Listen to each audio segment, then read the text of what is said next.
production is hard to define. I've spoken to two very different producers in my research. Andy Richards, who's a highly technical producer. He's done the likes of Frankie Goes to Hollywood, Cher, George Michael, practically everyone you've heard of in the 1980s, including me. And Mike Bennett, who I think is more of a sort of soundscape producer. He's done the likes of The Fall, Toyah, Wishbone Ash, The Stranglers. And I was so interested to see what they thought, what being a producer actually is. And I was really surprised to find that they were broadly in agreement. So there are producers like Scott Peck and Waterman, Motown, Phil Spector, and a lot of contemporary dance producers. And what you're getting there is a stock sound. You know what you're getting.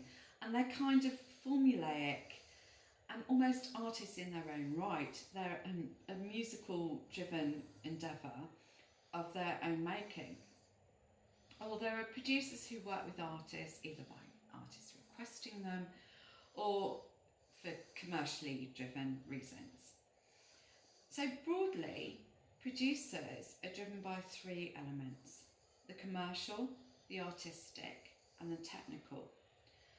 And although both the producers I've spoken to and my chosen producer, the lovely Niles, actually agree it's a conversion of all the elements, key elements, and building a relationship with the artist that actually get the best results. To quote Niall, production for me is very psychological. It's taxing. When I'm in the studio, I'm trying to make the best record I can. I'm not trying to show how great I am, but how great the artist is. Now this task is to pretend you're your chosen producer, so it's difficult to emulate these psychological processes, but luckily I have past experience to draw on. So for the next few weeks, I'm going to pretend that Niall is a great but often irritating friend. So we can't draw on the psychological, but it's really important to mention the psychological element of production. So I've chosen to demonstrate some of the technical techniques used by Niall. He's got a diverse cohort of artists: Chic, David Bowie, Diana Ross, Madonna, Duran Duran, B-52s, you could go on and on. But I've chosen him because my band, We've Got First Spots and We're Going to Use It, have been compared to the B-52s. And I'm also a huge fan of David Bowie. And David Bowie chose Niall because of his very stripped down approach to production. So here's some of the stems from Pressure Off, and I've sourced these so that I can look at the more technical aspects.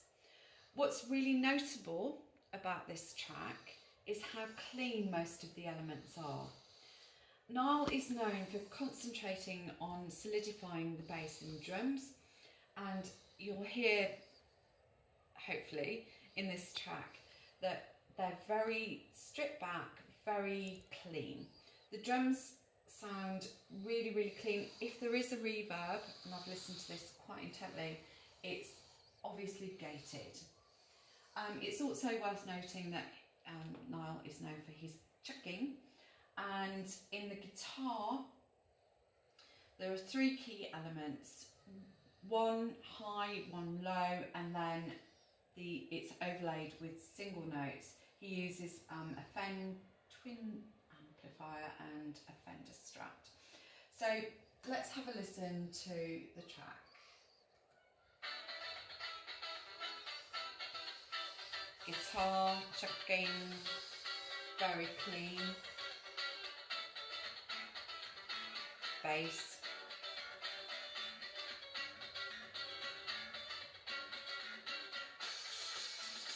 Drums. and then the vocal comes in.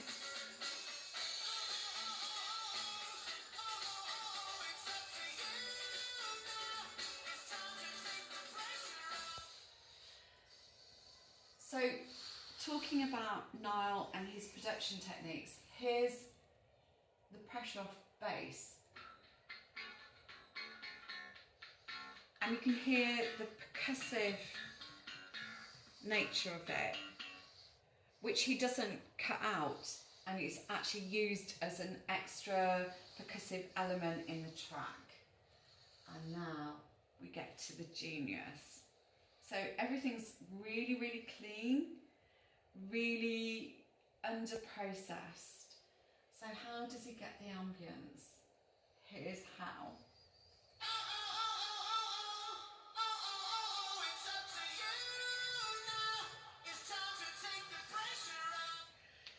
He's put distortion on Simon's vocal.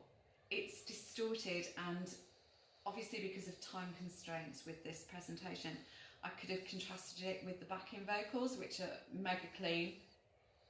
But that's what he's done.